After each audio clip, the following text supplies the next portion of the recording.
2016 পর্যন্ত আক্রান্ত আমরা যেভাবে কাজ করেছে, তারপরে সেটা করতে পারছে না। করতে না পারার অনেকগুলো কারণের একটা প্রধান কারণ হচ্ছে রাজ্যের শাসক দল চাইছে না এই মঞ্চটা থাকুক।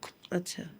সেই জন্য আমার এগেনস্টে মিথ্যে মামলা টামলা দিয়ে আমাকে যেমন হ্যারাস করা হচ্ছে, তেমনি অনেককে হ্যারাস করা হয়েছে, কাউকে প্রলোভন দেওয়া হয়েছে, তারা প্রলোভনের শিকার হয়ে বসে গেছে।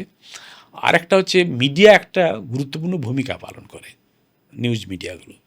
2016 পর্যন্ত নিউজ মিডিয়া আমাদের ঘটনাগুলোকে ওরা প্রচার করতো, বা বরুণ বিশ্বাস খুন হয়েছে, শিলাদিত্য চৌধুরী গ্রেপ্তার হয়েছে, কামদুনি ঘটনা ঘটেছে, 5টির গণধর্ষণ কাণ্ড ঘটেছে, সাগর ঘোষ বীরভূমে খুন হয়ে গেছে, সুদীপ্ত গুপ্ত ছাত্রনেতা খুন হয়ে গেছে, এগুলোতে তোলপাড় হয়ে যেত। এবং তোলপাড় হওয়ার একটাই কারণ ছিল মিডিয়া একটা ভালো ভূমিকা পালন করত, যাকে বলে ইতিবাচক ভূমিকা।